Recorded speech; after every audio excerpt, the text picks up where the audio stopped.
या देवी सर्वभूतेषु शक्तिरूपेण संस्थिता नमस्तस्यै नमस्तस्यै नमस्तस्यै नमो नमः।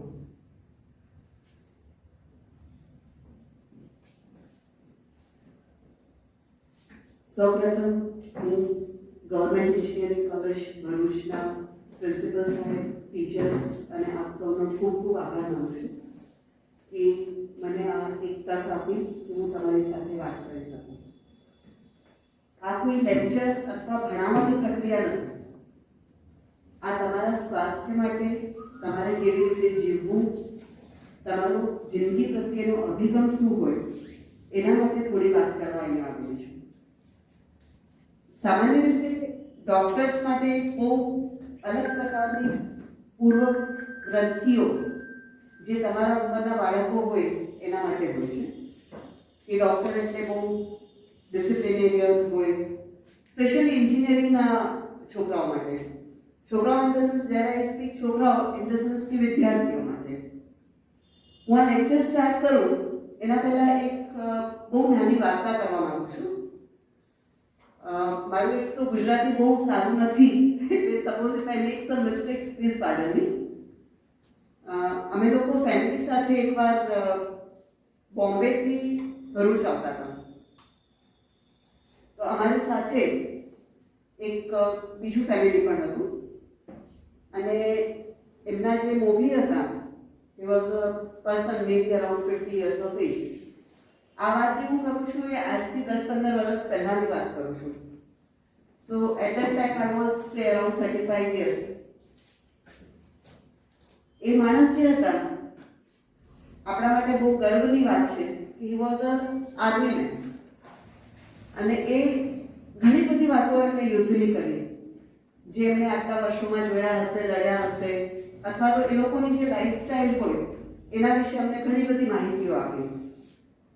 અને પછી એમણે એવું કીધું કે તમે ડૉક્ટર્સ મતલબ in these 4-5 hours almost Surat આવ્યો ત્યારે એમને એવી સમજ પડી કે અમે લોકો ડૉક્ટર્સ છીએ. તો એમણે એવું કીધું કે તમે ડૉક્ટર્સ બહુ જ બોરિંગ લાઈફ લીવ કરો છો, તમે બહુ બોરિંગ જીવો છો. તમારામાંથી કેટલા લોકો એવું માને છે કે ડૉક્ટર્સ બહુ બોરિંગ જીવે છે? કેમ સર? મેડમ, મારા ઘણા મિત્રો ડોક્ટર છે, મારા સસરા પણ ડોક્ટર છે હાજી. અને ફેમિલીની વાત છે કે કહું છું કે મારા સાસરા પક્ષમાં ઘણા બધાને એવી ભલ્યા છે કે મારા સસરા ડોક્ટર છે એટલા માટે એમને ક્યાંય બહાર ફરવા જવાનો વધારે મોકો નથી મળતો, હોટલમાં ખાવા જવા ના મળે, મૂવી જોવા જવા ના મળે, ફરવા જવા ના મળે. અને રાત્રે પણ પેશન્ટ્સ આવે ત્યારે ઉઠવું પડે, પેશન્ટ સેવા માટે જવું પડે. અમારા એકદમ ક્લાસમેટ બચપણ સ્કૂલમેટ્સ જે છે એ લોકો પણ ડૉક્ટર છે. એ લોકોના ઘરે જ્યારે ફેમિલી વિઝિટ થાય ત્યારે એ લોકો પણ શેર કરતા હોય કે અમારી લાઈફ એટલી સારી નથી. એટલે એ લોકો એવું ઈચ્છે કે મારા સંતાનો ડૉક્ટર ના રહે પણ એન્જિનિયરિંગ કે સીએ કે વકીલ બને, એટલા માટે madam. Thank you very much sir. અને બાળકોમાંથી તમને લોકોને પણ એવું જ લાગે કે ડૉક્ટર્સ બહુ બોરિંગ હોય? યસ મેમ, જે સરે કીધું એ જ હું રિવ્યુ આપવા માંગુ છું. મેં બી આજ એ જ સાંભળ્યું. અને મારી સામે ડૉક્ટર રહે છે, પીડિયાટ્રિક છે.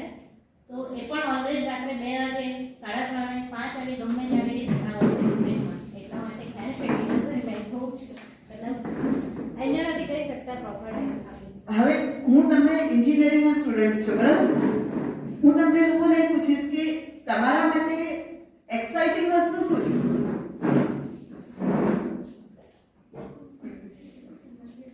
તમને જેનાથી બહુ સારું લાગે અથવા બહુ આનંદ થાય અથવા બહુ એક્સાઇટમેન્ટ થાય એવી વસ્તુ તમારા માટે શું છે? કઈ? બોલ બેટા. પોતાનું એમ અચીવ કરવાનું. એમ શું છે? Aim I want to become a professor. So you will get an excitement by becoming a professor, right? જે ગૃહિણી છે, નાની આપણા ઘરની મમ્મીઓ છે, એમને એક્સાઇટમેન્ટ શું વસ્તુનું હોય ખબર છે? કે એને કંઈક સરસ જમવાનું બનાવ્યું છે અને એના બાળકો અથવા એના ફેમિલી મેમ્બર્સ એની પ્રશંસા કરીને જમે, એ એના માટે બહુ એક્સાઇટિંગ હોય. Coming back to the story, એ ભાઈએ એવું કીધું કે અમારી લાઈફ ફૂલ ઓફ એક્સાઇટમેન્ટ હોય છે because he was an army person. આપણે લોકો પણ જે મૂવીઝમાં જોઈએ અથવા તો આપણા ફેમિલીમાં કોઈ આર્મીમાં હોય તો એ લોકોની વાતો આપણે સાંભળેલી હોય કે આપણે એ લોકોને એક રિયલ ટાઈમ હીરો તરીકે આપણે જોતા હોઈએ. તો એક અમે લોકો આટલું રનિંગ કરીએ, આટલા મોટા મોટા પર્વત ક્લાઇમ્બ કરી જઈએ, અમે લોકોએ આટલા દુશ્મનોનો નાશ કર્યો, અમે લોકોએ આટલી બધી તકલીફ હતી અને આવી ખરાબ કન્ડિશન્સમાં અમે લોકોએ વોર રમી, અથવા તો રમી તો ના કહેવાય પણ we fought the war.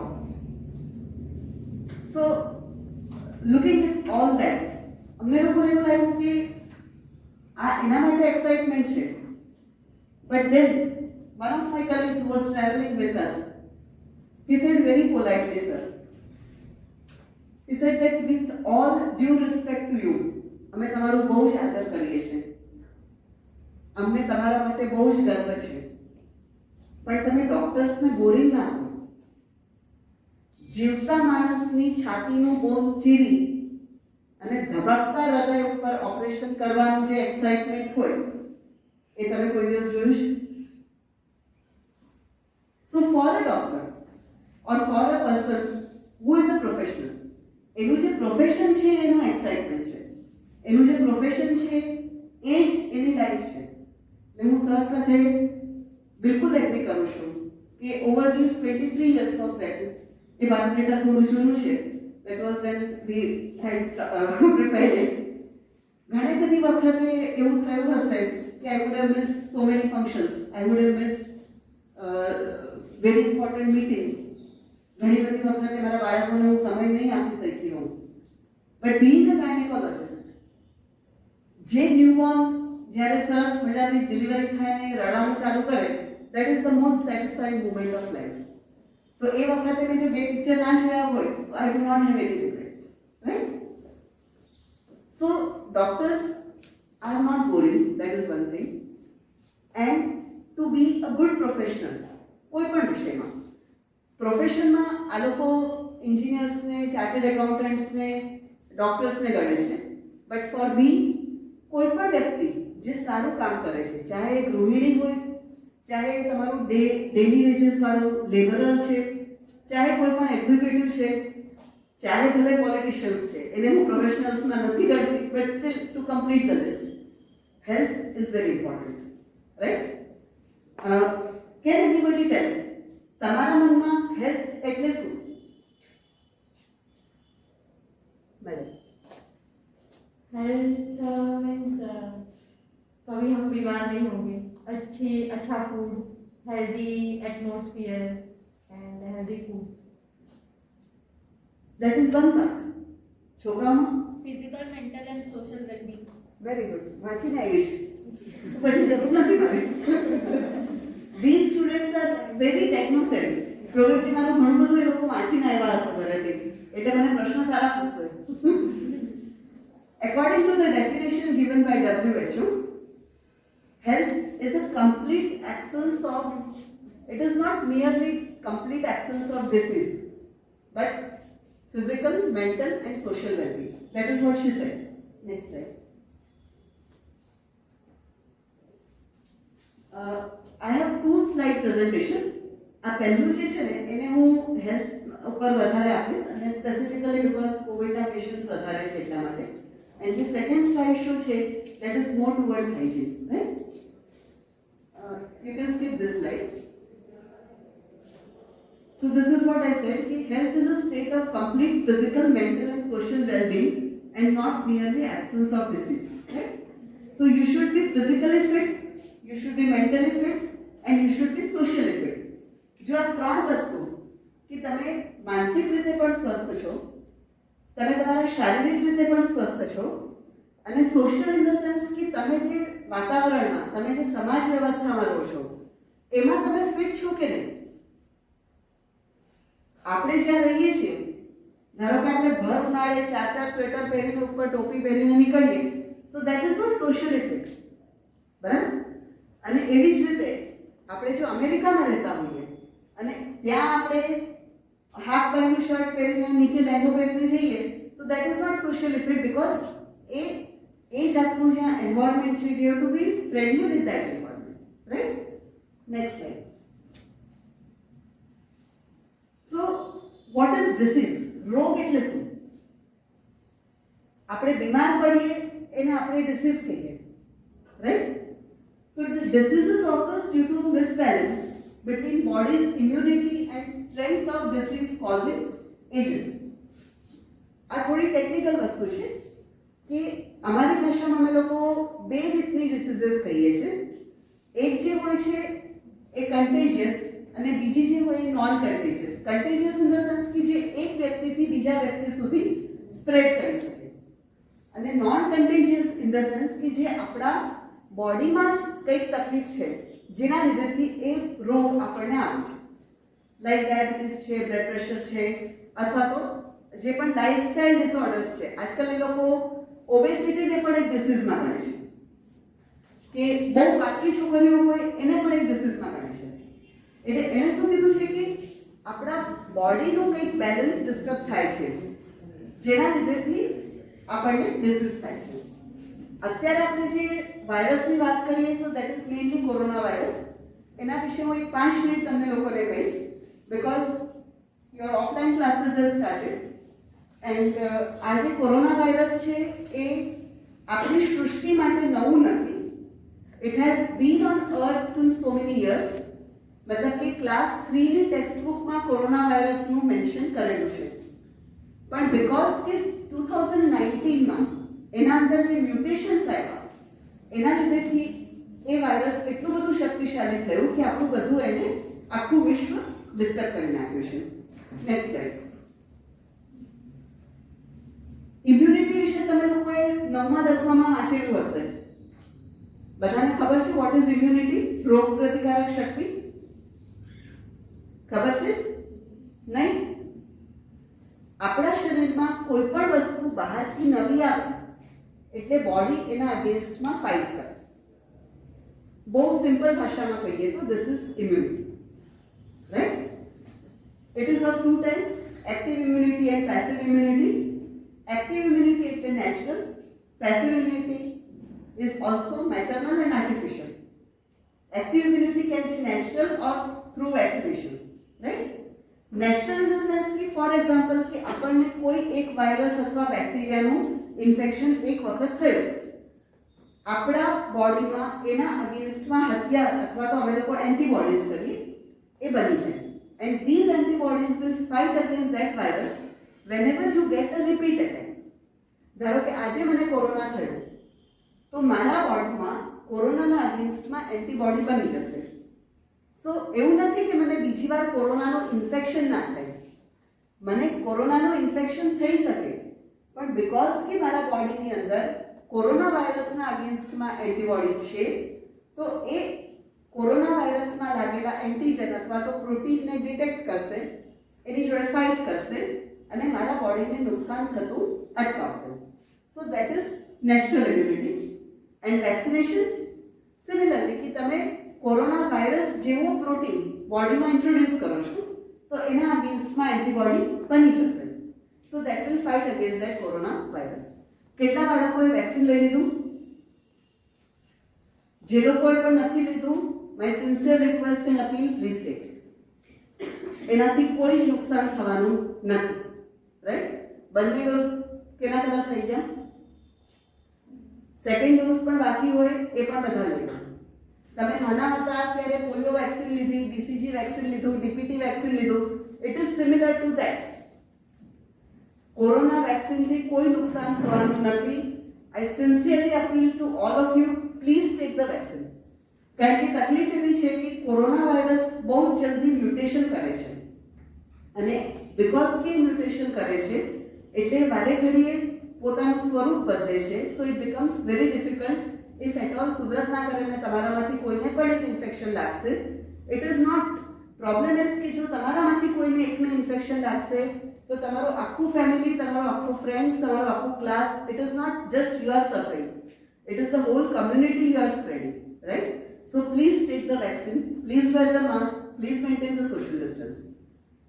Passive immunity એટલે કે જે આપણને આપણા માતામાંથી આવે છે, મદરમાંથી, અથવા તો અમુક વખતે અમે લોકો આર્ટિફિશિયલી પેસિવ ઇમ્યુનિટી આપતા હોય છે, જે તમે લોકોએ કોરોનામાં સાંભળ્યું હશે કે ભાઈ પ્લાઝમા ડોનેશન કર્યું તો જેના અંદર એ એન્ટીબોડી છે એ તમને આપો.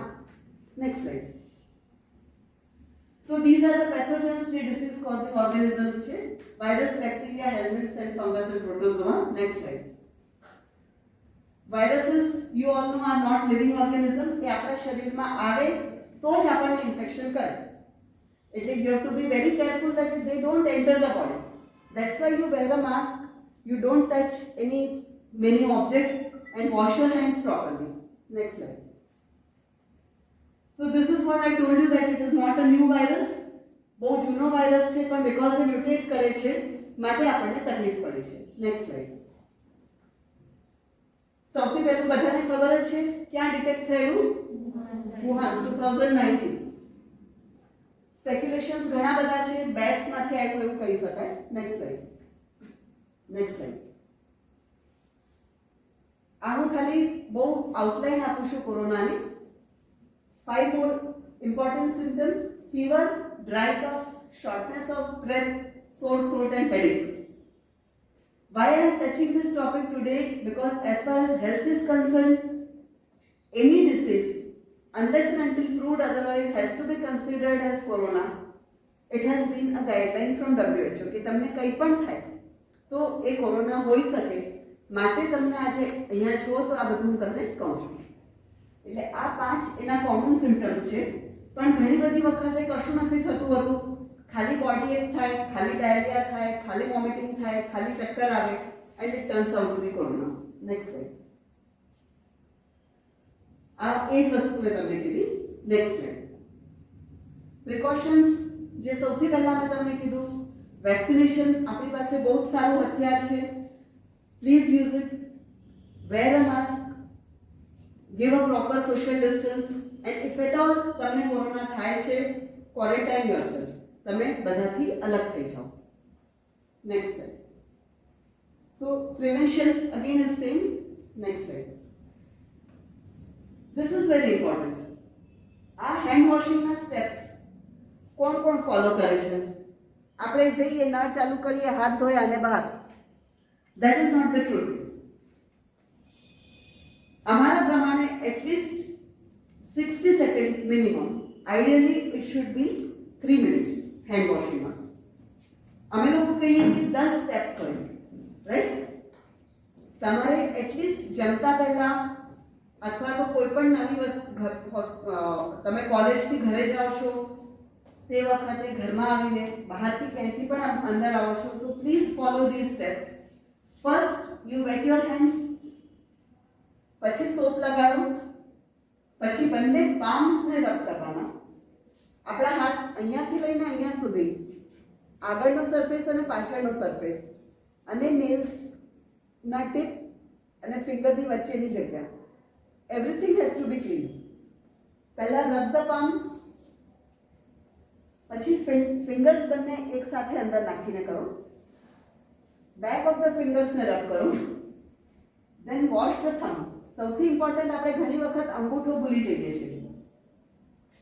દેન ફિંગર નેલ્સ. સૌથી વધારે ઇન્ફેક્ટિવ ફોકસ જો તમારા નખ મોટા હશે તો એમાં રહેશે. તમારી ઉંમરના જેટલા પણ બાળકો હોસ્પિટલમાં આવે છે, મારે એટલીસ્ટ વીકમાં 4 વખત એ લોકોને કહેવું પડે છે કે નખ કાપો. નોટ ઓનલી કોરોના, પણ કોઈ પણ ઇન્ફેક્શન માટે સૌથી dangerous place is your long nails. ભલે તમે એને ગમે તેટલા ક્લીન કરો, but the virus or bacteria or parasite, anything will not go from there, right? After that, you wash your wrist. Then you rinse both the hands with water. અને પછી એને properly dry કરવાનું. હવે this is another important thing.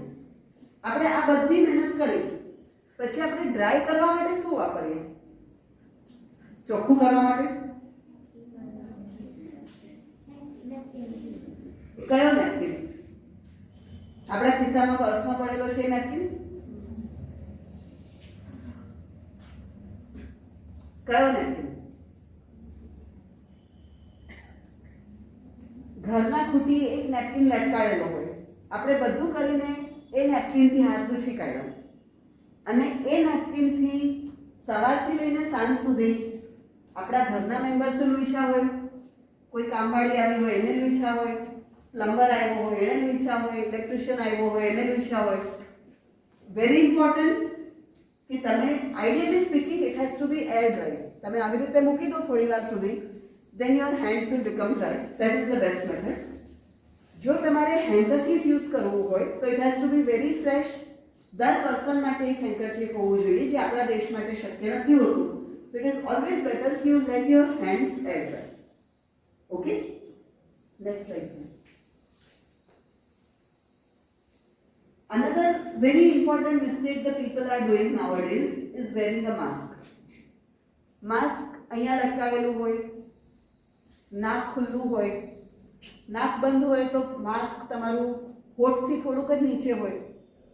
When you wear a mask, the bridge of the nose થી લઈ નીચેના and સુધી the whole thing should be covered.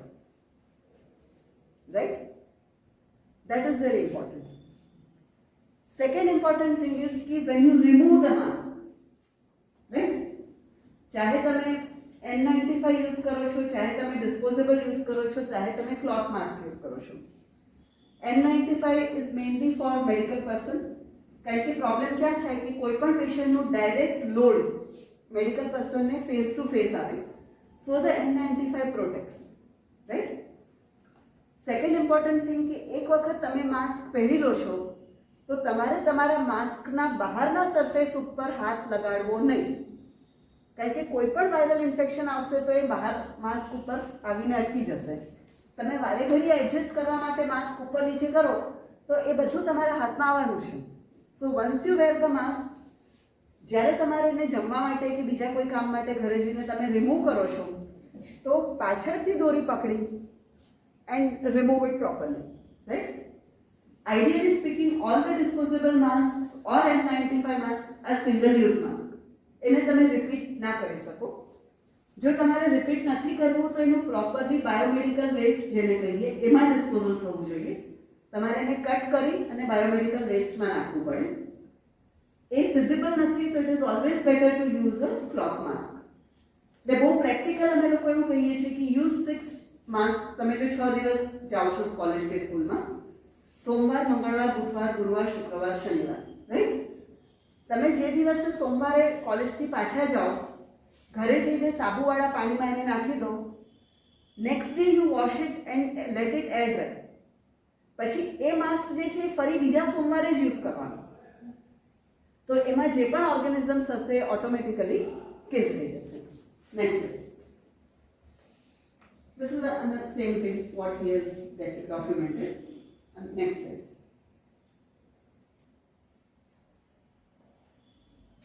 This is again कि તમને થાય તો શું કરવાનું. Next slide. બાય ચાન્સ જો કોવિડ થાય છે, શોર્ટનેસ ઓફ બ્રેથ છે કે ચેસ્ટ પેઇન છે, કોઈ કન્ફ્યુઝન છે તો તમારે તરત ડોક્ટર પાસે જવાનું. Next slide.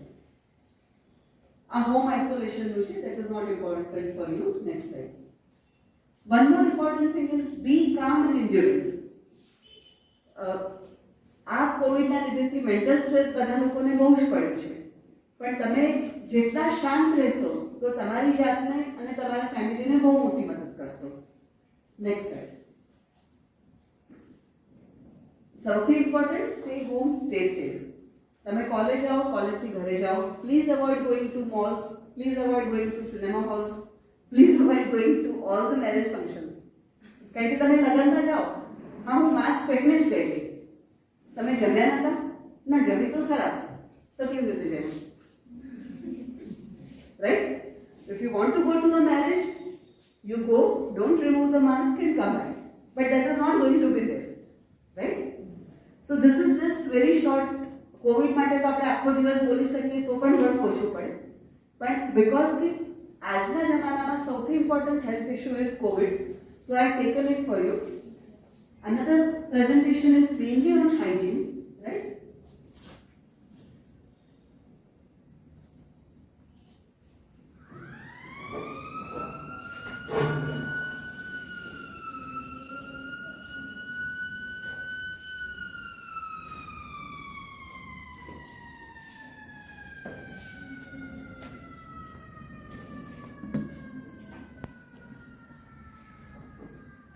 બે photograph. I am not a very good leader, right? So તમે લોકો જેટલું મને કહેશો, it would be my pleasure to add to it. Why I have chosen these two photographs? બાપુ તો આપણને બધાને ખબર છે, right? Why these two icons? કોણ છે તો ખબર પડે છે? માસ્ક કરવા દે બેટા. બિકોઝ આ આપણા માટે એક મોટી ઇન્સ્પિરેશન છે, કારણ કે એ લોકો એમનું માઇન્ડ બહુ સારી રીતે કંટ્રોલ કરી શકતા હતા. આ કોણ છે પહેલા એ કે? ગૌતમ બુદ્ધ અને મહાત્મા ગાંધી. રાઈટ. આપણે તો વાત તો હાઇજીનની કરવાની છે, તો કેમ આ? એ તો માઇન્ડ કંટ્રોલ કારણ કે કરતા આ હતા. લોકો ખાદી વસ્ત્રો પહેરતા હતા, તો તો એ પ્રોપર હાઇજીન છે જે પહેલાના જમાનામાં લોકો એ વસ્તુ યુઝ કરતા હતા. સફેદ કપડાં, ખાદી પહેરતા હતા બરાબર છે. ગૌતમ બુદ્ધ ખાદી નતા પહેરતા. સફેદ વસ્ત્રો. પણ એનું અને હાઇજીન એટલે સ્વચ્છતા. સ્વચ્છતામાં આપણે ગૌતમ બુદ્ધ અને મહાત્મા ગાંધીને કેમ લાવ્યા છીએ? તું બોલ બેટા, मास्क करवा दो।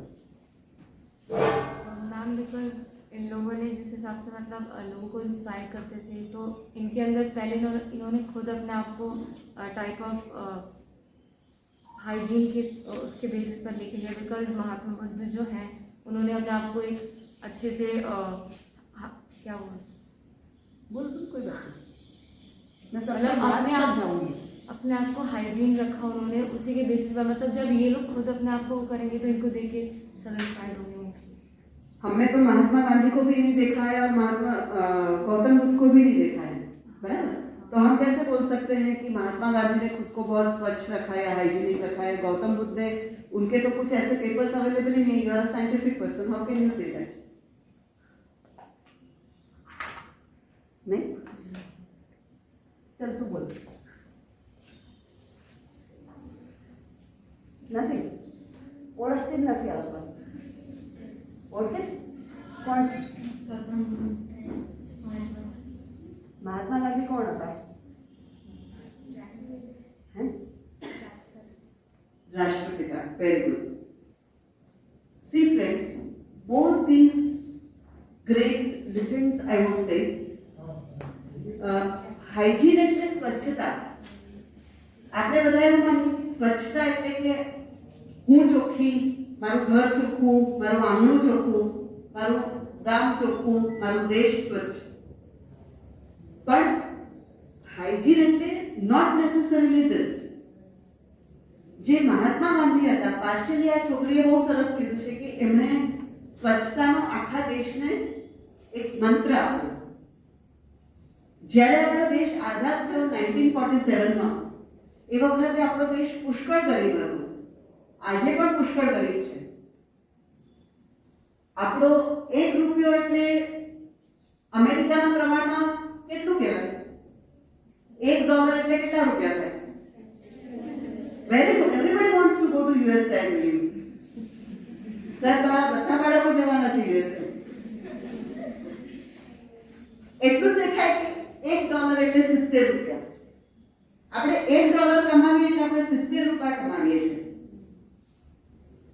પણ કોઈ દિવસ એવું વિચાર્યું છે કે આપણે 70 રૂપિયા કમાવીએ છીએ, અહીંયા આપણને 70 રૂપિયામાં જે વસ્તુ મળે છે એ જ વસ્તુ આપણને અમેરિકામાં $1 મળશે? Have you ever thought of it? I would not like to go straight side the track, but think over it. આપણે ગરીબ છીએ, પણ એ ગરીબી આપણી કમજોરી નથી. આપણી ગરીબીને આપણી સ્ટ્રેન્થ બનાવો. તમે અહીંયા જેટલી વસ્તુ 1 રૂપિયામાં ખરીદી શકો, please my friends believe me, એટલી જ વસ્તુ તમે ત્યાં $1 ખરીદી શકો. અત્યારે તમે લોકો જેવી રીતે અહીંયા જીવો છો અને તમારા પેરેન્ટ્સ જેટલું કમાય છે, ઇફ યુ ગો દેર, તમને એવું લાગે કે હું, for example, your parents are earning 20,000 rupees તો હું ત્યાં જઈશ ને હું $20,000 કમાવીશ. યુ મલ્ટીપ્લાય ઇટ બાય 70 અને તમે એવું માનો કે હું અહીંયા કરતાં 70 ગણું સારું જીવવાની છું. સો that is very false or fake. તમે અહીંયા જે કેટેગરીમાં અથવા જેવી રીતે જીવો છો, જો એટલું જ તમે ત્યાં જીવવા માંગતા હોય, so you will require multiplied by $70, right? So keep in mind. So thing is કે એ વખતની ગરીબીના લીધેથી અત્યારે પણ આપણા દેશમાં સૌથી ઇમ્પોર્ટન્ટ થિંગ ઇઝ લોકો એવું કહે કે તમારે ત્યાં બહુ ગંદકી છે, પણ આપણે ત્યાં ઘણા બધા લોકો એવા છે કે જેને 2 ટાઈમ જમવાનું મળતું નથી. We are very lucky and thankful two God કે આપણને 2 વખત સારી રીતે જમવા આપે છે. કુદરતે માથા પર એક છત આપેલી છે. અને એવા સંજોગોમાં મહાત્મા ગાંધીએ દેશને સ્વચ્છતાનું મિશન આપેલું કે તમે નાની નાની વસ્તુમાં તમે સાદગી અથવા સ્વચ્છતા, એ જે ખાદીની વાત કરે છે એનાથી ઇમ્પોર્ટન્ટ એ હતું કે એક તો એ સાદગી લાવવા માંગતા હતા, બીજું એ લોકોમાં એમ્પ્લોયમેન્ટ ક્રિએટ કરવા માંગતા હતા કે એનાથી લોકોને રોજગારી મળશે તો પૈસા મળશે તો એ સારું જીવશે. અને why Gautam Buddha? Because Gautam Buddha is a symbolization of mental hygiene or mental peace. When we talk about hygiene, આપણે માત્ર આપણા શારીરિક સ્વચ્છતાની વાત નથી કરતા, આપણે આપણી માનસિક સ્વચ્છતાની પણ વાત કરીએ છીએ. And that mental peace is symbolized by Gautam Buddha. Next slide. You all know about the physical hygiene thing, right? આપણે નાના હતા ત્યારથી આ શીખવાડે છે, બરાબર ને? પહેલો ફોટો બ્રશ કરવાનો. કેટલા બાળકો દિવસમાં 2 વાર બ્રશ કરે છે? Rest of the people start doing it now. દાંતના ડોક્ટર પાસે કોણ કોણ ગયું છે? સારા લાગે છે દાંતના ડોક્ટર? નથી લાગતા ને? So if you do not want to go to the dentist, brush your teeth twice in a day. એ સૌથી ઇમ્પોર્ટન્ટ છે. બીજી એક મિસ્ટેક જે કરતા હોય છે આપણે કે તમે જે બ્રશ કરો છો ને, I am starting from very basic student, you do your brushing like this. It is never like this. You have to do it vertical. કારણ કે તમારા જે ફૂડ પાર્ટિકલ્સ છે ને, એ જે જગ્યાએ સ્પેસ હશે દાંતમાં ત્યાં લોજ થઈ જશે, અને એ જે જગ્યાએ લોજ થશે ત્યાં જ બેક્ટેરિયા આવશે અને તો જ તમને ડેન્ટલ ઇન્ફેક્શન થશે. So first part of physical hygiene, brush your teeth. Second is bathing. બરાબર? હવે કેટલા લોકો દિવસમાં મારી જેમ 2 વાર નાય છે? કોઈ નહીં? મેડમ નાય છે. આઈ વુડ રિક્વેસ્ટ કે જો પોસિબલ ઠંડી લાગે પણ મારા ઘરનું એક ગીઝર બદલેલું બગડેલું, હું 1 વીકથી રોજ સવાર સાંજ ઠંડા પાણીથી નાહું છું. પણ બીકોઝ તમે જ્યારે આખો દિવસ કામ કરીને સાંજે જસ્ટ બિફોર રિટાયરિંગ તમે સૂતા પહેલાં જો ઇફ યુ હેવ અ બાથ, તો એનાથી 2 એડવાન્ટેજ થાય છે. આઈડિયલી સ્પીકિંગ કે તમે બધું કામ કરીને ઘરે જાઓ છો, before touching anything if you take a bath, not only corona, most of the infectious diseases તમે પ્રિવેન્ટ કરશો. ઠીક? Third slide is hair care. This is very important for the girls. By the meaning of hair care, આપણને એક મોટું beauty salon દેખાય અને પેલી વાળ પકડીને બેસી રહેલી હોય અને they go for all the sorts of things for say 1 hour, 1.5 hours, right? And they charge you anything between 2,000 to 5,000 rupees, right? But for me, hair care means proper hair wash. कि તમારા માથામાં dandruff અથવા તો lies ને એવું ના હોય. Properly oil your hair because hair also needs nutrition, right? Then comes the toilet hygiene, જે આપણા બધા માટે બહુ જરૂરી છે. We are very fortunate enough કે આપણા ઘરમાં બધાના ઘરે ટોયલેટ્સ છે. When we are talking about toilet hygiene, important thing is that after using the toilet, please wash your hands very properly, right? By the method which I explained before, right? તો તમે જે પણ ગેસ્ટ્રોઇન્ટેસ્ટાઇનલ tract એટલે ઇન્ટેસ્ટાઇનમાંથી જે પણ germ spread થાય છે એને પ્રિવેન્ટ કરો છો. Next is hand hygiene. એ મેં તમને કીધું કેવી રીતે. Because of corona, they are stressing upon coughing and sneezing hygiene, right? એક તો આપણે પહેલા પણ શીખવાડેલું છે કે ભાઈ જાહેરમાં ખાંસી નહીં ખાવી, પુટ અ હેન્કરચીફ ફોર સમથિંગ. અને સ્નીઝિંગ વખતે પણ પહેલા આપણે હાથ આમ રાખતા હતા. Now they try ask us to use our elbow so that આપણું ઇન્ફેક્શન બીજા કોઈને સ્પ્રેડ ના થાય, right? Next slide. This is again the same thing which we talked late આના પહેલા કે આટલા બધા જર્મ્સ પ્રીવિયસ એ બધા જર્મ્સના નામ લખેલા છે જે આપણા હેન્ડ્સમાં હોય છે કે તમે ટોયલેટ જઈને આવો, તમે સોર થ્રોટ હોય ને ખાંસી કરો, કે તમારા સ્કિનમાં કોઈ ઇન્ફેક્શન છે તમે બીજાને સ્પ્રેડ કરો. સો very important is your neat and clean hands. જો તમારા હાથ સ્વચ્છ હશે તો it will prevent you two gate many of the diseases, right? Next slide. When to wash hands, આ બધું આપણને ખબર જ છે. આપણને ગળથૂથીમાંથી આપેલું છે કે પહેલા હાથ પગ ધોઈને આવો ને પછી ખાવા બેસ, રાઈટ? કોની મમ્મી આવું નથી કહેતી. કોઈને એવું કહે છે કે ચાલ બેસી જા પછી હાથ ધોવા જશે, એવું નથી કહેતી. Because whenever you are taking anything into your body, you have to wash the hands. પેલું નાનું બેબી બતાવેલું છે, that is implicative of this change in the diaper. સ્નીઝિંગ કર્યા પછી એટલે અને આ જે લાસ્ટ આટલું બધું એને બતાવ્યું છે, બધા બાળકો રમે છે. This is the very important point કે તમે રમીને આવો છો, ફ્રેન્ડ્સ જોડે મળીને આવો છો, એના પછી તમારા હાથ ધોવા સૌથી ઇમ્પોર્ટન્ટ છે. ઓકે? નહીં તો તમે એકનું ઇન્ફેક્શન બીજાને, બીજાનું ત્રીજાને, ત્રીજાને ચોથાને, that cycle will go away, right? Next slide. Next slide. This we have already discussed. Personal hygiene.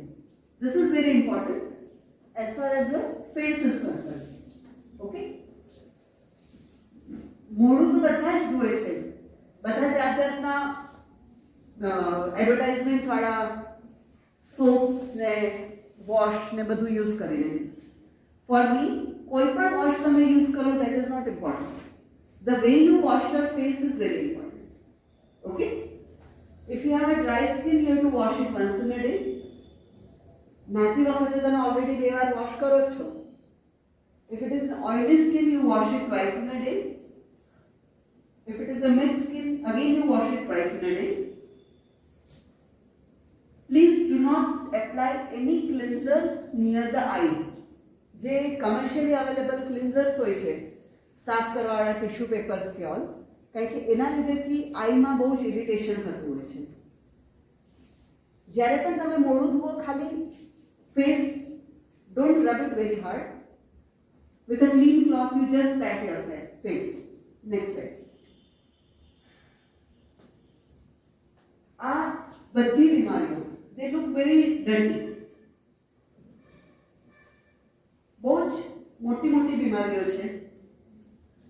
આંખમાં ઇન્ફેક્શન થવું, આંજળી થવી, નોઝમાં ઇન્ફેક્શન થવું, ગાલ પર બધા બહુ જ પિમ્પલ્સ થવા, એ બધું તમે proper hand wash and proper face વોશથી પ્રિવેન્ટ કરી શકો, right? Next slide. This again is a hair care which they told earlier that you wash it properly by your own. Beauty parlor માં જવાની એના માટે જરૂર નથી. Next slide. Proper hair wash થી again આ બધી diseases થી dandruff નહીં થાય, skin infection નહીં થાય, alopecia જે hair fall થતું હોય because કે તમારા properly hair wash થયા નથી માટે પણ ઘણી વખત hair fall થાય છે, right? There are many other reasons, but one of the major reason is this. Next. So then they come to bathing. એ મેં તમને આગળ કીધું કે ભાઈ 2 વખત નાવો, મિનિમમ 1 વખત નાવો બહુ ઠંડી લાગતી હોય તો. કોઈ પણ બાર કે લ્યુકવોર્મ વોટર તમે મતલબ સાબુ કોઈ પણ યુઝ કરો, બહુ ગરમ કે બહુ ઠંડુ પાણી યુઝ ના કરો. અને તમે જ્યારે જે પાણીથી નહાવ છો એ જ પાણીમાં પહેલા તમે કપડાં ધોઈ કાઢ્યા પછી એનાથી જ નાહી લીધું એવું નહીં કરવાનું, right? Next slide. This again I had talked earlier कि oral hygiene માટે you brush your teeth properly. Tongue cleaning આપણા જે આપણે લાળ ઉતારીએ છીએ that is not required for Indian population, right? Next slide. કેમ મેડમ એવું? એકચ્યુઅલી એ બહુ જ જે લોકો જે આપણા જેનેટિક કન્સિસ્ટન્સી છે એમાં તમે બહુ કરો ને તો એ જીભ જે છે એના ઉપરની જે સુપરફિશિયલ લેયર હોય જેને અમે લોકો એપિથેલિયમ કહીએ એ ડિસ્ટર્બ થઈ જાય છે. અને બીકોઝ કે આપણું જે ફૂડ ઇન્ટેક છે કે જેમાં બધા મસાલા પણ હોય, મતલબ સિમ્પલ ધારો કે બધું બહુ મસાલા નથી ખાતા તો પણ આદુ છે કે જે લસણ છે કે એનાથી ઓલરેડી એ નેચરલ ક્લિનિંગ પ્રોસેસ થતું જ હોય છે. જે લોકો યુરોપિયન કન્ટ્રીઝ છે કે જેના અંદર કંઈ પણ મસાલા એ લોકો નથી નાખતા તો એ લોકોને સુપરફિશિયલ લેયર બહુ મોટું થઈ જતું હોય છે, તો એમાં એ લોકો રેકમેન્ડ કરે છે. આમાં આપણે કરવા જઈએ તો એ સુપરફિશિયલ લેયર તમે એને ઉલટાનું ટેર કરો તો પછી એ ટંગના બીજા બધા ડિસીઝીસ, મેજર ડિસીઝીસ થતા હોય છે. આપણે બધી વસ્તુમાં આપણા પગ ભૂલી જઈએ છીએ, રાઈટ? મોઢું એકદમ ચોખ્ખું, વાળ એકદમ સરસ વ્યવસ્થિત મેકઅપ કરેલું છે, and when it comes to feet you just ignore it. Those are the very important part, right? સૌથી ઇમ્પોર્ટન્ટ છે કે ફૂટવેર તમારા બૂટ કે ચપ્પલ જે હોય એ ઓપ્ટિમમ સાઇઝ અને તમને જે કમ્ફર્ટેબલ હોય તે. બહુ નાના અથવા મોટા ચપ્પલ તમે પહેરો, બહુ મોટી હીલ્સ વાળા તમે ચપ્પલ પહેરો, then it becomes કે તમને ફૂટના બધા પ્રોબ્લેમ થાય. તમે બીકોઝ કે તમે પ્રોપરલી બેલેન્સ કરીને બીજાને જોઈને તમે હીલ્સ તો ખરીદી લીધી but you don't know how to walk with those heals. તો શું થશે કે તમારા જે બેકના મસલ્સ છે અથવા તો કરોડરજ્જુના મસલ્સ છે એ અને બોન્સ એ ડેમેજ થશે. સો જે તમે કમ્ફર્ટેબલી ચાલી શકો એમાં જ એ જ વસ્તુ પહેરવાની. એને લખ્યું પણ છે કે flat cushion appropriate size, no heals for regular use. રોજ રોજ આપણે હીલ પહેરીને કોલેજ આવીએ અને આખો દિવસ એને પહેરી રહીએ તો એનાથી બહુ મોટા નુકસાન થાય છે. એનાથી ડિસલોકેશન મતલબ કે તમારા બોન્સ એની જગ્યાએથી ખસી શકે. વેરિકોઝ વેન્સ મતલબ તમારી જે વેન્સ છે એ મોટી મોટી થઈ જાય. આ છોકરીને નહીં ખબર મેડમ, વેરિકોઝ જે તમારા પગની નસો કહીએ ને એ આટલી મોટી જાળી ફૂલી જાય. શરૂઆતમાં તમને એટલું જ લાગે કે મારા પગ દુખે છે રાત પડે ને, સમજ પડી? પણ ત્યારે આપણે એવું માનીએ કે ભાઈ હું તો બહુ કામ કરીને આવી ને બહુ ચાલીને આવી એટલા માટે દુખે છે. બટ ઇટ્સ નોટ કે તમે ચાલીને આવ્યા, પણ તમે હીલ્સ પહેરીને ચાલીને આવ્યા એટલે એ દુખે છે. મેડમ આ જે વેન્સ છે they are taking blood from leg to heart. To heart એટલે એ એન્ટી ગ્રેવિટી કામ કરે છે. એટલે તમારા બોડીનું એક સ્ટ્રક્ચર છે, એ હાર્ટ જવાનું જે છે એ પંપ છે, રાઈટ? તમારી ભાષામાં સમજાવું તો બરાબર. એટલે તમે એનું લોડ જો વધારશો તો બ્લડ ત્યાં સ્ટેગ્નન્ટ થઈ જશે અને એ સ્ટેગ્નન્ટ થશે એટલે વેન્સ જે છે એ મોટી થશે અને મોટી થશે એટલે તમારા પગના જે મસલ્સ છે એમાં ક્રેમ્પ્સ આવશે. અન્ડરસ્ટુડ કે નહીં સમજાય? So please avoid very tall heels, right? કારણ કે તમે હીલ્સ આપો એટલે પેલું વધારે એને એન્ટી ગ્રેવિટી ચાલવાનું થશે બ્લડ, જે ઓલરેડી છે નીચેથી ઉપર સુધી તો આવે જ છે, રાઈટ?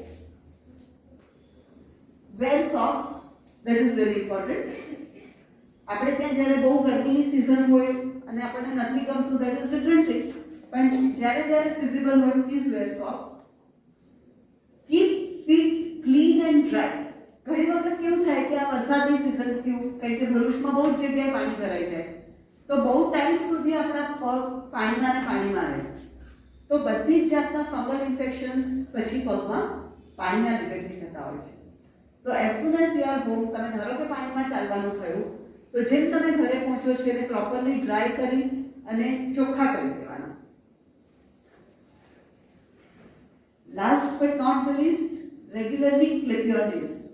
નખ સૌથી ઇમ્પોર્ટન્ટ છે, ચાહે હાથના હોય ચાહે પગના હોય. કેમ પગના પગથી તો આપણે કંઈ ખાતા નથી, તો why should you clip the nails? પગના નખ કેમ કાપવાના?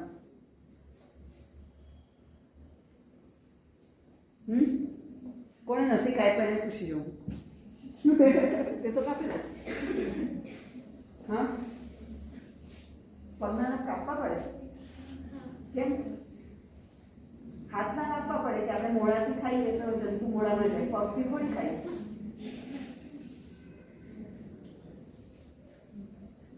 તને ખબર છે? નહીં? તને ખબર છે?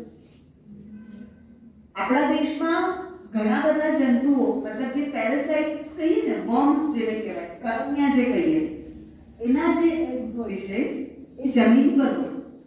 એટલે તમે ચાલતા ચાલતા જાઓ છો, ઉઘાડા પગે ચાલો છો, અને એ જો તમારા પગમાં અંદર લાગે તો ઇન ધોઝ નેલ બેડ્સ એ લોકો રહેશે અને પછી ત્યાંથી આખા બોડીમાં આવશે. Next slide. Wear mask. This is one of the important things in nowadays practice. Next. Before I go to the mental hygiene part, જે વસ્તુ કારણ કે this was a regular health and hygiene slide show for everybody. મેં જે આમાં include નથી કર્યું is menstrual hygiene.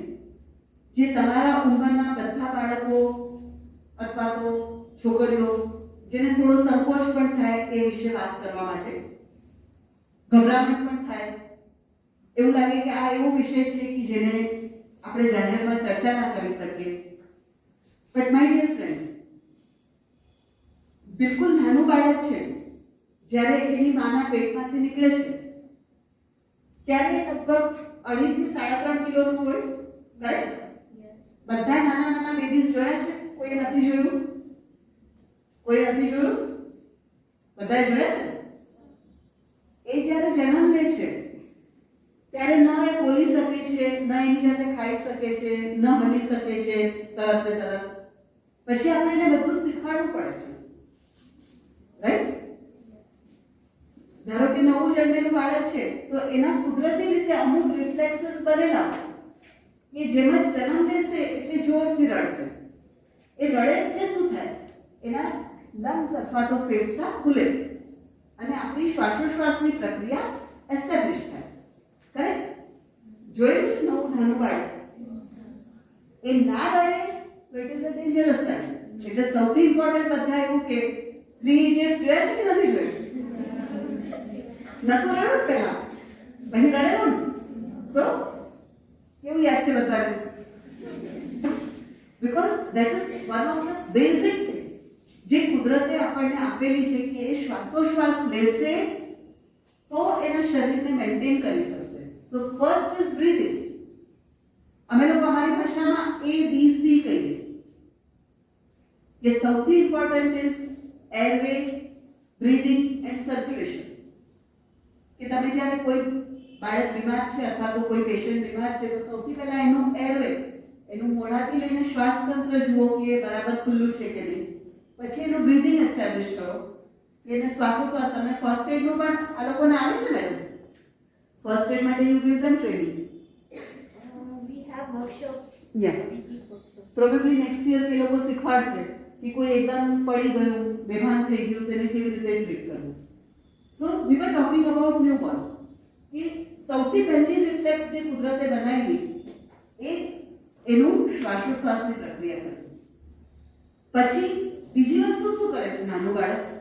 રડીને બસ ચૂપ થઈ જાય છે. Next thing what that child will require after breathing? ખબર નહીં. તું શ્વાસ લે છે, તું શ્વાસ લે છે ને, ખાલી શ્વાસ લે તો ચાલે? પછી શું જોઈએ? ખાવાનું જોઈએ ને?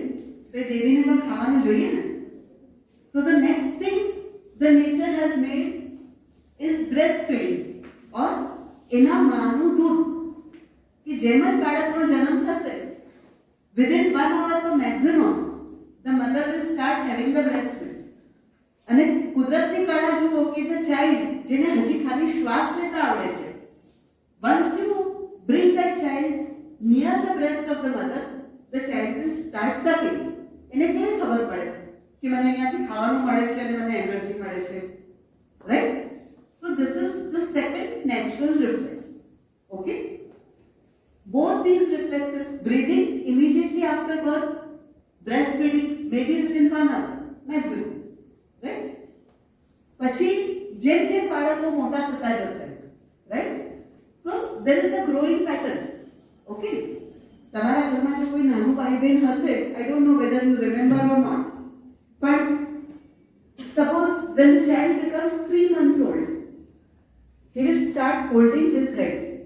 તમે 2-2.5 મહિનાનું બાળક હોય ને તો એને તમે આમ ઊંચું પકડો તો એનું માથું આમ પાછળ પડી જશે. He will not be able to hold the head, right? At 3 months usually he or she starts holding the head, right? So that is a important natural reflexes ખાલી કહું છું. By 6 months the child will start sitting. એને તમે support આપો એટલે એ બેસી શકે, right? By 9 months the child will start standing. એને તમે સપોર્ટ આપો એટલે ઊભું થાય. પછી એ 2 અક્ષર બોલે. પછી 11 મહિનાથી લઈને 1 વર્ષ સુધીમાં એ ચાલવાનું ચાલુ કરે, રાઈટ? તો આ બધા જે છે એ કુદરતના નેચરલ ક્રમ છે, બરાબર? એનું ડેવલપમેન્ટનો એક પાર્ટ છે, correct?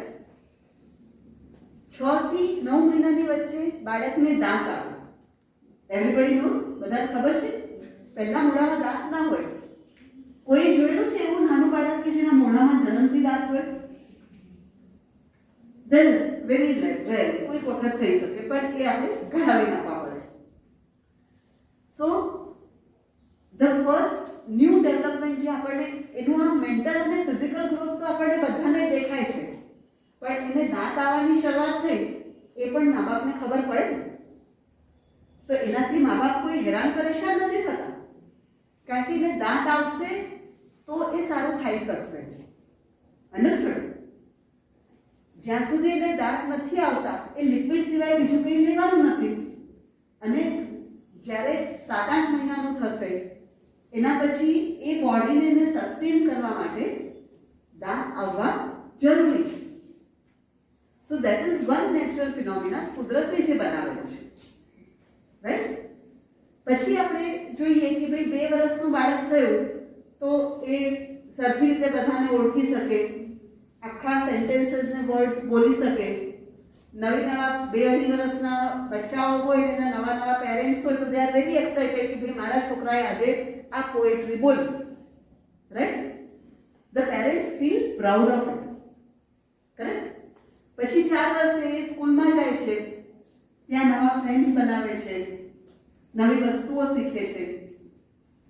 Up to the age of 7 or 8, તમે 8 વર્ષના થાઓ છો ત્યાં સુધી જે કુદરતે શરીર બનાવેલું છે, ચાહે એ બોય છે કે ગર્લ છે, બંનેનું શરીરનું development near about physical development is same. એમાં કોઈ ફરક પડતો નથી. અન્ડરસ્ટુડ? આફ્ટર 8 to 10 years બંનેનું ફિઝિકલ ડેવલપમેન્ટમાં કુદરતે ફરક કરેલો છે. એ બીકોઝ કે આપણા શરીરમાં રાઈટ ફ્રોમ જીન્સ બધાને ખબર જ છે જે હ્યુમન બોડી છે એમાં કેટલા ક્રોમોસોમ્સ હોય? રંગસૂત્રો. 9મા ધોરણનો પ્રશ્ન કે 9માનું એન્જિનિયરિંગ આવીને ભૂલી ગયા? 23 pairs. Very good. બોયઝની અંદર શું હોય? કયા હોય? 22 pairs are common. 23rd pair is different, right? Very good. Very good. એટલે એ મેડિકલી સ્પીકિંગ હું શું કહેવાય કે જેન્ડર બાયસ નથી કરતી, પણ ફિમેલ્સ આર કન્સિડર્ડ ટુ બી સ્ટ્રોંગર દેન મેલ્સ જેનેટિકલી સ્પીકિંગ. ઘણી બધી જેનેટિક બીમારીઓ માત્ર છોકરાઓમાં થાય છે જે છોકરીઓમાં થતી નથી. આ ખબર છે કઈ જેનેટિક બીમારીઓ માત્ર છોકરાઓમાં થાય? Have you heard of a disease called color blindness? એ લોકોને કલર આઈડેન્ટિફાઈ ના કરી શકે. એ માત્ર છોકરાઓમાં થાય. કેમ? કારણ કે એ એક્સ લિંક્ડ છે. આપણી પાસે 2 એક્સ ક્રોમોઝોમ છે, છોકરાઓ પાસે માત્ર 1 એક્સ ક્રોમોઝોમ છે. એટલે જે બીમારી જો એક એક્સ ક્રોમોઝોમ ડિફેક્ટિવ હોય તો એમાં ટ્રાન્સમિટ થઈ જવાની છે. પણ બીકોઝ કે આપણી પાસે બહુ simple language, but it's not that simple. Because કે આપણી પાસે 2 એક્સ ક્રોમોઝોમ છે એટલે ઘણી બધી બીમારીઓથી આપણને કુદરત પ્રોટેક્શન આપે છે, રાઈટ? સો સે when we are 8 to 10 years of age, એ વખતે આપણા શરીરનું બંધારણ બોયઝ કરતાં થોડું ડિફરન્ટ થવા લાગે. આપણી મેન્ટાલિટી થોડીક ડિફરન્ટ થવા લાગે. That is not because of us or not because of our parents. આપણા મા બાપ આપણને શીખવાડે કે ભાઈ તું છોકરી છે ને તું આમ બિહેવ કર. It is not like that. એ નહીં શીખવાડે તો પણ કુદરત આપણી પાસે એવું જ બિહેવિયર કરાવશે because of our chromosomes. And when the girl becomes between 10 to 13, એ આપણા શરીર ઉપર આધાર રાખે, ત્યારે આપણા શેપમાં ડિફરન્સ આવશે જે બોયઝ કરતાં ડિફરન્ટ હશે. છાતીનું ડેવલપમેન્ટ થશે, હેર ગ્રોથ થશે અંડર આર્મ્સમાં અને પ્યુબિક એરિયામાં. સામાન્ય રીતે એને મેડિકલની ભાષામાં અમે લોકો ટેલાર્કી કહીએ કે breast development is thelarche. Usually breast development પછી વિધિન 1 to 1.5 years આપણું પીરિયડ સ્ટાર્ટ થાય છે, right? But the issue is કે બીકોઝ કે આપણા દેશમાં અથવા તો ઘણી બધી બીજી કન્ટ્રીઝમાં પીરિયડને લઈને એટલા બધા સામાજિક ટેબુસ છે અથવા તો ઘણી બધી ખોટી માન્યતાઓ છે, જેના લીધેથી નાની છોકરી હોય તો આ શું થયું, કેમ થયું, એ સાચી માહિતી મેળવવાનો પ્રયત્ન ના કરે. એની બેનપણીને જઈને પૂછશે, કોઈ ગૂગલમાં જઈને સર્ચ કરશે. આજકાલ છોકરીઓ 12 વર્ષે બહુ ફ્રીક્વન્ટલી ગૂગલ યુઝ કરે છે અને એનાથી એને અધૂરી માહિતી મળશે. ધ બેસ્ટ થિંગ ઇઝ બહુ નાની વસ્તુ છે, બહુ સાયન્ટિફિક વસ્તુ છે. આપણે રોજ બ્રશ કરીએ તો મોઢામાં લાળ આવે, નાક સાફ કરીએ, આંખ સાફ કરીએ તો એમાંથી લિક્વિડ નીકળે. Are we ashamed of that? No. આપણને કોઈ એવું કહે કે ભાઈ આની સામે આપણે બ્રશ નહીં કરવાનું કારણ કે આમાં તો લાળ આવે, એવું થાય? જે પણ આપણા બોડીનું સ્ટ્રક્ચર છે એમાં કોન્સ્ટન્ટલી વેર એન્ડ ટેર થતું હોય છે. તો જેમ આપણે રોજ નાહીએ ધોઈએ તો ઉપરની મરી ગયેલી સ્કિન નીકળી જાય એન્ડ નવી સ્કિન આવે, right? Because the skin, our skin is stratified squamous epithelium. એનું નામ છે સ્ટ્રેટિફાઈડ, મતલબ કે મલ્ટિપલ લેયર્સ. સ્ક્વેમસ એનો પ્રકાર છે. એપિથેલિયમ ઇઝ સ્કિનના ટિશ્યુને એપિથેલિયમ કહેવાય. એટલે ઉપરનું લેયર નીકળતું જાય અને નવું લેયર બને. સિમિલરલી જે પીરિયડ આવે છે એમાં બીજું કશું નથી. કુદરતે આપણા શરીરમાં યુટ્રસ નામનું એક ઓર્ગન પ્લેસ કરેલું છે, જેના અંદર એક બહુ પાતળી સ્કિનની લાઇનિંગ હોય જેને એન્ડોમેટ્રિયમ કહેવાય. આ બધાને ખબર હશે, 8મા 9માં આવેલું હતું. જ્યારે આપણને જે દિવસે પીરિયડ સ્ટાર્ટ થાય એને અમે લોકો ડે 1 કહીએ, પહેલો દિવસ. એના 14મા દિવસે યુઝ્યુઅલી યુટ્રસની બાજુમાં જે અંડાશય છે એમાં એક બીજ મોટું થાય અને એમાંથી જે હોર્મોન્સ નીકળે એના લીધેથી એ સ્કિન અંદર ગ્રો થાય, મોટી થાય, સે અરાઉન્ડ 10 to 15 મિલીમીટરની વચ્ચે. પછી જે દિવસે એ બીજ ફૂટ્યું છે અથવા રપ્ચર થયું છે એના એક્ઝેક્ટલી 15th ડે પર બધા હોર્મોન્સ ફોલ બેક થાય અને જે અંદર થિક થયેલી સ્કિન છે એ શેડ ઓફ થઈને બહાર નીકળે. બીકોઝ કે એ 1 મહિના સુધી સે અરાઉન્ડ 10 to 12 મિલીમીટર્સ જેટલું ગ્રો કરી છે અને બીકોઝ કે એ યુટ્રસ જે છે એનું કુદરતી ફંક્શન શું છે કે બાળકને મોટું કરવું, રાઈટ? તો એનું બ્લડ સપ્લાય, એનું લોહીનું સપ્લાય પુષ્કળ વધારે હોય માટે જ્યારે એ સ્કિન નીકળે છે તો આપણને બ્લીડિંગ થાય છે. It is as simple and sober like this. ધારો કે આપણા બોડીના સ્કિનનું પણ જો બ્લડ સપ્લાય એટલું જ વધારે હોત તો રોજ આપણે નાતે તો ઉપર બધી જગ્યાએથી લોહી નીકળતું. But nature is so kind of us કે ભાઈ એવું નથી કર્યું. બટ બીકોઝ યુટ્રસ ઓર વોમ્બ ઓર ગર્ભાશય તમે જે પણ એને નામ આપો એને એક નવું જીવન બનાવવાનું છે which will require lots of blood supply. કારણ કે એ બાળક જે બને છે એને ઓક્સિજન મળવું જોઈએ, એને ફૂડ મળવું જોઈએ, માટે એનું અંદરનું લાઇનિંગ એટલું થિક થઈ જાય કે એ જ્યારે શેડ ઓફ થાય છે so you get your bleeding, right.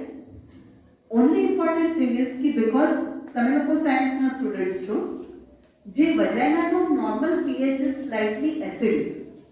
Okay, આપણા બોડીમાં આખા બોડીનું જે બ્લડ સપ્લાય હોય ને એનું બ્લડનું જો અમે લોકો પીએચ ગણીએ તો that is around 7.4, right.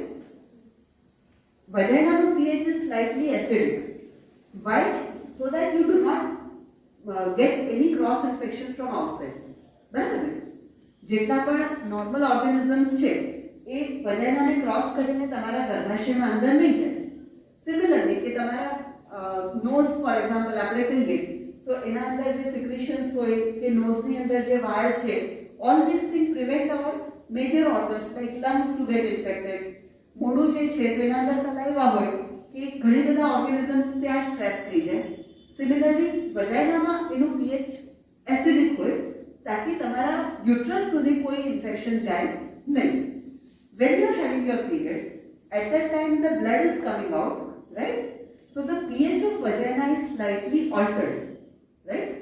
So it becomes not exactly 7.4 but towards the alkaline side. એટલા માટે તમને ડ્યુરિંગ પીરિયડ કોઈ પણ જાતનું ક્રોસ ઇન્ફેક્શન થવાની ચાન્સીસ વધી જતા હોય છે. So it is always desirable you use proper sanitary napkins. At least change it 3 to 4 times in a day depending upon your conveniency and the amount of flow. અત્યારે ઘણું બધું એક awareness કહીએ અથવા તો માર્કેટિંગ કહીએ અથવા તો એક નવું મેન્સ્ટ્રુઅલ કપ કરીને નીકળ્યું છે, but still it is in an experimental stage. So I would not suggest any one of you to use those things right now as per today, right. પછી જે એના પર સ્ટડીઝ વધારે થશે then it becomes a different thing, right? But ફિલહાલ for unmarried girls it is always better કે તમે કોઈ પણ સ્ટેન્ડર્ડ કંપનીના સેનિટરી નેપકિન્સ યુઝ કરો, properly discarded, right. So this is about your menstrual hygiene, right? And I would again, one more thing which has come to my notice is the use of commercially available vaginal wash. જે આ ટીવીમાં અને બધામાં એડવર્ટાઇઝમેન્ટ્સ બહુ આવતી હોય છે કે વી વોશ ને ઇન્ટી વોશ ને કે તમે પ્રાઇવેટ પાર્ટમાં એ યુઝ કરો ને, but actually it is not good. કારણ કે તમારું જે નોર્મલ બેક્ટેરિયલ ફ્લોરા છે અથવા તો જે વજાઇનલ ફ્લોરા જે એમાં એસિડિક પીએચ મેન્ટેન કરે છે, તમે કોઈ પણ જાતનું આવી રીતનું કમર્શિયલી અવેલેબલ વોશિસ યુઝ કરો છો એનાથી એ તમને નુકસાન કરે છે, right. So, regarding the menstrual hygiene, this is all what I think should be conveyed to you. તમને લોકોને કોઈ પ્રશ્ન હોય, you can ask me. Can we use tampons? The same thing goes for tampon as well as for the menstrual cup.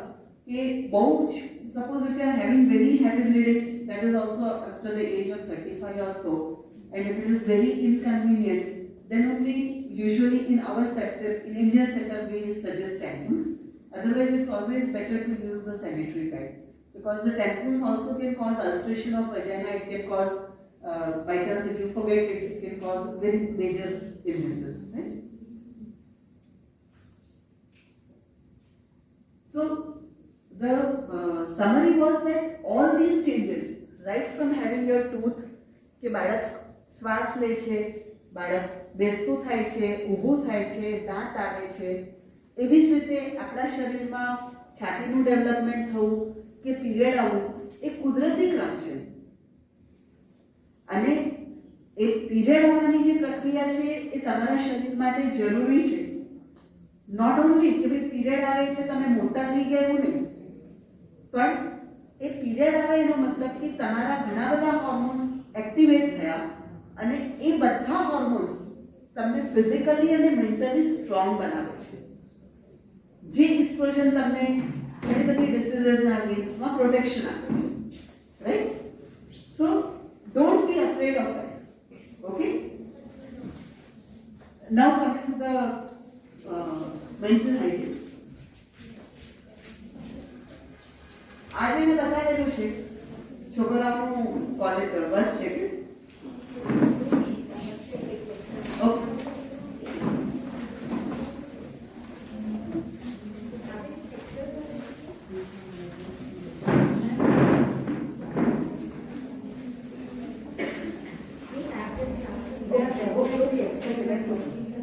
Should we continue or we should stop here?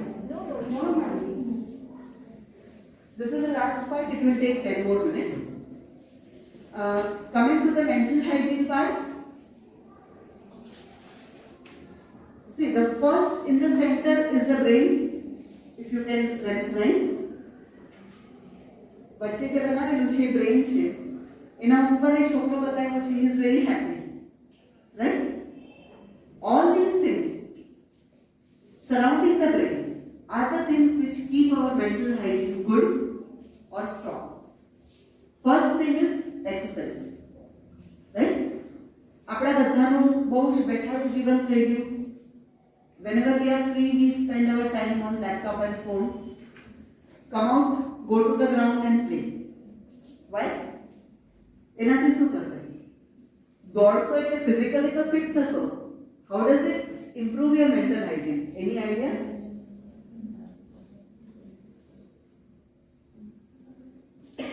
જ્યારે પણ તમે exercise કરો છો તો સિરોટોનિન નામનો પદાર્થ બોડીમાં વધે છે, જેનાથી તમને સેન્સ ઓફ વેલબીંગ આવે, right?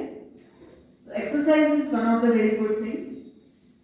Second is you prepare your notes or write something or read something. એ બુક બતાવેલી છે. Third important thing is a proper sleep. 6 થી 8 કલાક, at least I would suggest minimum 7 hours ઓફ break-free sleep at night. That is one of the key success to mental health. તમે રાતના 12 વાગ્યા 1 વાગ્યા સુધી ફોન યુઝ કર્યા કરો, વાંચ્યા કરો, અથવા તો XYZ કોઈ પણ કારણથી ટીવી જોયા કરો કે ઓક્યુપાઈડ રહો, and then you get up in the morning at 6 o'clock to come to your classes, and then you start sleeping in the classes, right? Then the vicious circle goes on. Okay, sleep is very important. Then comes the food. कि તમારા ફૂડમાં what they say is कि proper balancing હોવું જોઈએ. Fruits, vegetables, milk products, so that તમારું body physically fit રહેશે તો mental hygiene અથવા તો mental balance બહુ સારું રહેશે. Then they have shown paint कि you develop some hobby, બરાબર ને? તમારે એન્જિનિયરિંગ કોલેજમાં પણ તમારા ક્લાસીસ હોતા હશે કે જેમાં તમે બાળકોને you ask them to go to cultivate some hobby. તો એનાથી તમારું મેન્ટલ બેલેન્સ બહુ જ સારું રહેશે. અને ભવિષ્યની લાઈફમાં when you are crossing 40, after that જો તમારી હોબી નથી તો you will feel very lonely. એટલે દિવસમાં અડધો કલાક તો અડધો કલાક, 20 મિનિટ તો 20 મિનિટ ટાઈમ મેનેજમેન્ટ તમે કરી જ શકો. પોતાને જે ગમતું હોય, વાંચવાનું ગમતું હોય તો વાંચો, ડ્રોઈંગ કરવાનું ગમતું હોય તો ડ્રોઈંગ કરો, પેઇન્ટિંગ ગમતું હોય તો પેઇન્ટ કરો, ઘણા લોકોને એમ્બ્રોઇડરી કે નિટિંગ ગમતું હોય તો એ કરો, right? Last resort, last thing is you go to a doctor. કે ઘણી વખત આપણને સમજ નથી પડતી કે શું થઈ રહ્યું છે. You take a proper advice. Don't be a doctor to yourself. ઘણી બધી વખતે આપણને નાની નાની વસ્તુ થાય ને આપણે એને ઇગ્નોર કરીએ ને ગૂગલમાં વાંચીએ ને પછી કે ના આ તો આમ નહીં ને આમ હશે. Either we over treat ourselves or we under treat ourselves, right? Next slide. Symptoms of disturb mental hygiene. આપણે માનસિક રીતે સ્વસ્થ નથી કેવી રીતે ખબર પડે? પહેલું જે છે ઇટ ઇઝ સ્ટ્રેસ. કે આપણને આખો દિવસ એવું લાગે કે કંઈક રહી જાય છે. અત્યારે ફિઝિક્સનો પીરિયડ ચાલે છે ને આપણા મગજમાં કેમિસ્ટ્રી ચાલતું હોય. હમણાં આપણે બ્રેકફાસ્ટ બનાવી રહ્યા છે ને આપણને એવું લાગે કે મારે લંચમાં શું કરવાનું છે. You over exert yourself. Try to do the thing at present. જે પ્રેઝન્ટમાં કરો છો એને જ કરો. ધેર ઇઝ એન્ઝાઇટી, કે જે નથી થવાનું એનું ટેન્શન. કાલે મારી એક્ઝામ છે તો એમાં મારે 5 લેસન વાંચવાના છે, તો હું કેવી રીતે કરીશ? કાલે એક્ઝામ હોય ને 5 લેસન જો આજે બાકી હોય તો this has to be done before 1 month. Do a proper plan. છેલ્લી ઘડીએ આપણે એક જ દિવસમાં 5 લેસન થઈ જવાના છે એવું તો થવાનું નથી. અથવા તો પેલી બેનપણી મારા માટે શું વિચારતી હશે, એને મારા વિશે ફેસબુક ઉપર આવી કમેન્ટ કેમ કરી, એનું ફેસબુક છે, એને લખવું હોય તે લખે. આપણને ક્યાંય મળે છે? કોઈ જગ્યાએ વાગે છે? સોશિયલ મીડિયા આર ઇમ્પોર્ટન્ટ, કારણ કે એનાથી ઘણી બધી માહિતીઓ મળે છે, પણ અનફોર્ચ્યુનેટલી જે હેતુથી પ્રોબેબલી ફેસબુકની સ્થાપના થઈ હશે અથવા તો ઇન્સ્ટાગ્રામ કે ટ્વિટરની સ્થાપના થઈ હશે ઓવર સો મેની યર્સ, એ લોકોએ પણ એવું જ માન્યું હશે કે એનું યુઝ કરતા મિસયુઝ ઘણો થયો છે. Try to use the best use of those things. એનું મિસયુઝ શું કરો? Don't fall into the વિશિયસ trap of, કારણ કે આજે તમે કોઈના માટે ખરાબ લખો છો, કાલે પેલો તમારા માટે ખરાબ લખશે. Again you will write down something on him or her and that whole thing will go. અને પછી એમાંથી બહાર નીકળવા માટે તમારી એટલી બધી એનર્જી યુઝ થશે કે જેની તમને કલ્પના જ નથી. Use it for positive results. કે જે તમારું કામનું છે એના માટે યુઝ કરો ને. Y the phone was invented, કે ભાઈ જૂના જમાનામાં આપણે કબૂતર ઉડાડતા હતા, ખબર છે ને? સંદેશો લઈ જવા માટે they used to use pigeons.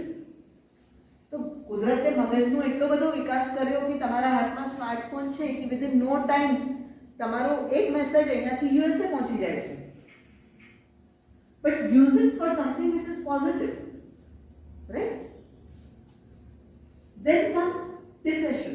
So what is depression? બધું સારું ચાલતું હોય ને તો એ આપણે ખુશ જ ના થઈએ. આપણા 10 માંથી 9 માર્ક આવ્યા હોય ને તો પણ મગજમાં એવું ના ચાલે કે ભાઈ 9 કેમ આવ્યા. આપણા મગજમાં પેલું ચાલે કે 1 કેમ ના આવ્યો. મેં જોયેલા છે, કંઈ પણ સારું થાય તો પણ એ રડતું જ હોય. હંમેશા પોતાની જાત પર, પોતાના ફેમિલી પર અને કુદરત પર વિશ્વાસ રાખવાનો કે જે તમારા માટે સારું છે અને જે તમારા માટે યોગ્ય છે એ યોગ્ય સમયે થવાનું જ છે. એ નથી થતું એનો મતલબ કે there is something missing. Either you are not capable of getting it or the nature doesn't want you to get it. જો તમારી કેપેસિટી નથી તો તમે શું કરવા એના પાછળ દોડો છો? અને જો કુદરતની ઈચ્છા નથી તો તમે શું કરવા? તમે ગમે તે કરશો તોય તમને મળવાનું નથી. I have many times talked this to the parents also કે 7મા 8મા 9માનું છોકરું છે અને તે કમ ટુ મી કે ભાઈ એને સોશિયલ સ્ટડીઝ બહુ ગમે છે. હવે સોશિયલ સ્ટડીઝ વાંચીને તો શું કરવાનું છે? મેથ્સ કરતો જ નથી. That is his aptitude. તમે જે તમને ગમે છે એમાં તમે પ્રયત્ન કરશો તો યુ વિલ એક્સેલ. જે તમને નથી ગમતું અને તમે ધરાને લેવાનો પ્રયત્ન કરશો તો you are not going to excel. તમે મીડિયોકર રહીને થઈ જશો. સિમિલરલી સ્ટુડન્ટ્સ માટે પણ કે જે તમારું subject for the passing examination you have to learn all the subjects. That is there is no question out of it. But see, I would give you a personal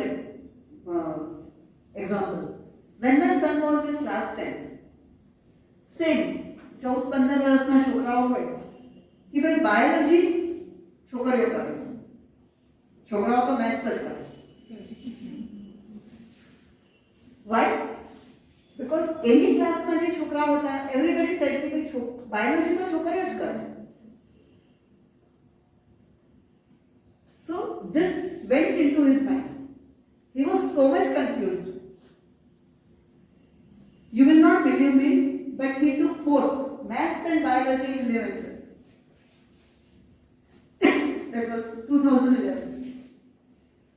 total probably આખા ગુજરાતમાં આવું કરવાવાળા 15 કે 20 જ છોકરા હતા. We explained to him, nobody had forced him to take maths or biology. It was independent to him.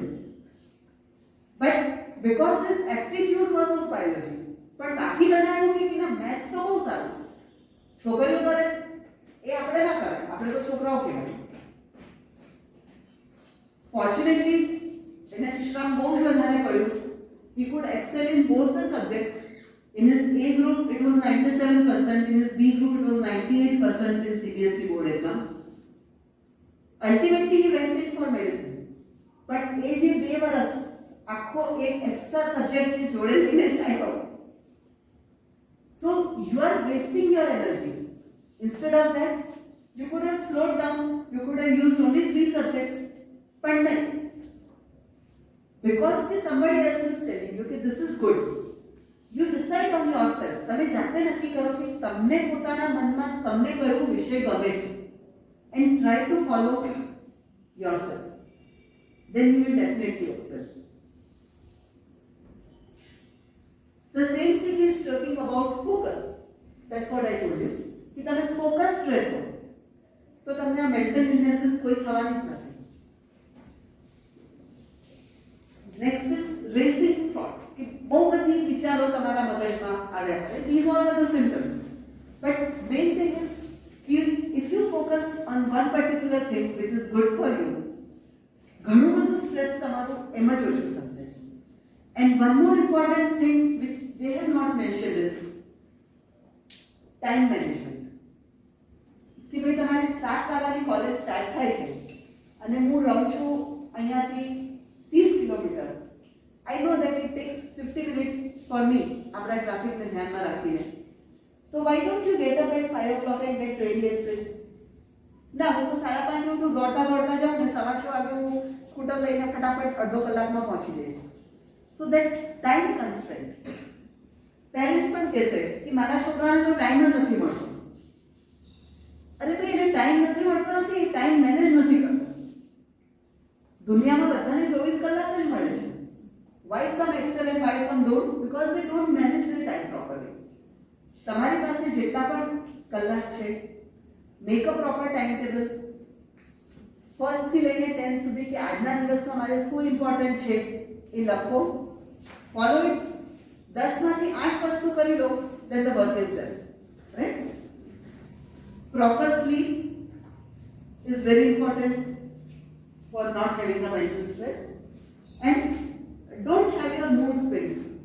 कि आने पे कीधुं એટલે આપણે ગભરાઈ જઈએ ને we start crying or we start throwing tantrums. એનાથી નુકસાન આપણને થાય.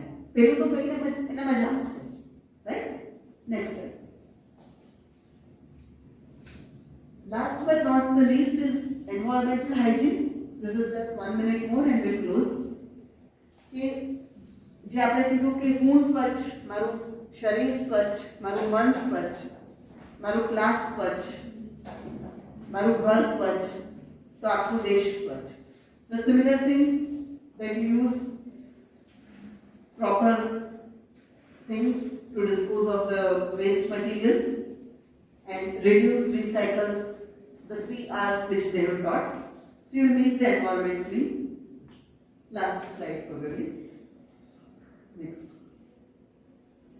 In general measures, they've already said that 2 liters of water every day. Quit tobacco, cigarette, alcohol, substance abuse. I don't think कि कोई ले छे. कोई तो बंद कर देना. Next. This is a small poem. जल मलिन करोगे तो प्यास कैसे बुझाओगे?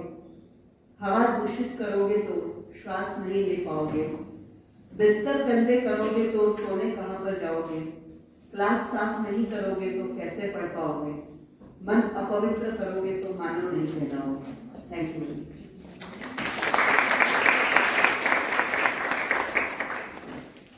If I overshoot the time, please excuse me. You are right. I request girls or faculties who have any questions regarding the madam or have taken the lecture, or other than that, if you have any questions, Please ask.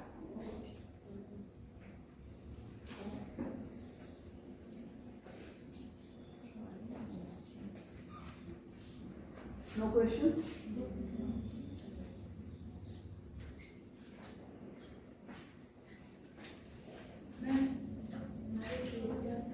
અગર PDR એ કુદરતી process છે તો પછી મંદિરમાં ના જવાય ને મંદિરમાં સી આમાં હું ધાર્મિક ગુરુ તો નથી, પણ જે મારું લોજિક એવી રીતે કે મે બી આજથી વર્ષો પહેલાં જ્યારે પ્રથા ચાલુ થઈ હશે એ વખતે એ લોકોનો લોજિક એવું હશે કે ભાઈ ફોર એક્ઝામ્પલ કે જ્યારે પીરિયડ હોય, અત્યારે તો આપણી પાસે બહુ સારી ક્વોલિટીના સેનિટરી નેપકિન્સ અને અંડરગાર્મેન્ટ્સ ને બધું આવી ગયું છે. જ્યારે વર્ષો પહેલાં, ધીસ ઇઝ નોટ આજથી 10 વર્ષ 20 વર્ષ પહેલાંની, હજારો સાલ પહેલાંની વાત, કે જ્યારે એ બધી ફેસિલિટી નહીં હોય ત્યારે જે ધર્મગુરુઓ હશે, આપણે એવું માનીએ કે આપણું મંદિર કે આપણું ઘર કે બધું એકદમ સ્વચ્છ રહેવું જોઈએ, અને એ વખતે જ્યારે કોઈ બેનને પીરિયડ ચાલુ હોય અને એ મંદિરમાં જાય અને એનો જે બ્લડ ફ્લો છે એ બાયચાન્સ એના ફ્લોર પર કે બીજી કોઈ જગ્યાએ સ્પિલ આઉટ થાય, તો જે બ્લડ એસર જે છે ને એ અમારા પ્રમાણે એક બહુ જ મોટું કલ્ચર મીડિયા છે કે જેના અંદર બહુ બધા જંતુઓ બહુ ફાસ્ટ ગ્રો કરે. ધારો કે આપણને અહીંયા કટ થયું અને આમ થોડી વાર આપણે ખુલ્લું રાખીએ, ગરમીની સિઝન છે તો માખીઓ આવીને બેસે કે નહીં, સમજ પડી? સો ધીસ ઇઝ માય લોજિક કે મે બી વર્ષો પહેલાં આ થયું હશે, પછી નો બડી ક્વેશ્ચન ધેમ, એટલે એ ચાલ્યા કર્યું. This is May B the reason. Madam, my question is this period system, it is in female human being only. Why it doesn't happen in female birds and animals? Because their process of reproduction is slightly different. Some of the primates have known to be shown some of the apes, some species are having period. That is an experimental they are trying to find out. So say for example the birds, they lay eggs, they are not mammals, right? So I don't have much idea about the other mammals reproductive But system. in animals, they are also giving. Yeah, so maybe their uterus, the hormonal changes are like that they don't require the shedding of endometrium for regularly every month. Maybe that is because I'm not a zoologist, so I don't know why they do not have it. But the logic says like this. And just now we are in ladies, females only. We are hearing the problem of cervical cancer and breast cancer. Is there any basic symptoms from which you can predict that this might be possible? See, as far as breast cancer is concerned, one important thing is that your history.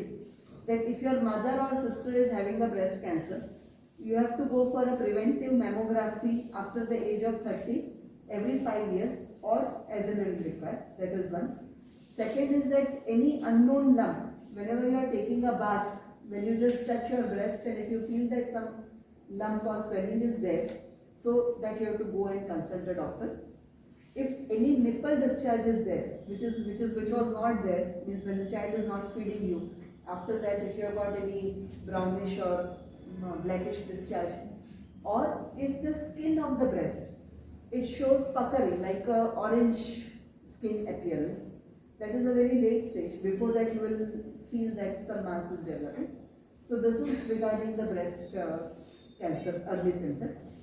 And regarding cervical cancer, if you have got excessive, again the history is very important, that early marriages, multiple sexual partners, that fortunately we do not have in our society, repeated abortions or repeated deliveries at a very short interval. This is very high risk group for having the cervical cancer.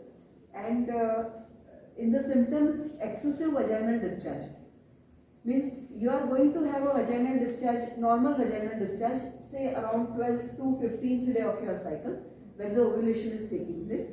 But that discharge would be very clear, like mucoid, like just you are having a saliva from mouth, the same thing would be coming out from vagina. And some excessive discharge would be there just before your periods, day or two before your period. But this discharge is not on these days, but other than these, and that is slightly foul smelling or it is yellowish, or it is reddish in color, or brownish in color. And for married woman, if she is having an intercourse bleeding, that is one of the major signs of cervical cancer. Fortunately for both these things, we have got the preventive tests, that is mammography for breast cancer and pap test or pap smear for cervical cancer. So any woman plus the age of 30, both these tests are to be done every 5 years. Till for cervical cancer, 5 years after your menopause, and for cervical breast cancer, say around the age of 65, you have to get it done. Madam, is there any cause of breast cancer? See, Any breast- basic reason for breast cancer, and what should be avoided for that? See, one thing is that breast cancer is mainly genetically Is there dominated. no history then? Then sometimes it is associated with high estrogen conditions, like obesity is one of the factors. Then if the patient is having fibroids in the uterus, they can be associated with breast cancer. Or other things which are not appropriate for our society is substance abuse, alcohol and high stress conditions.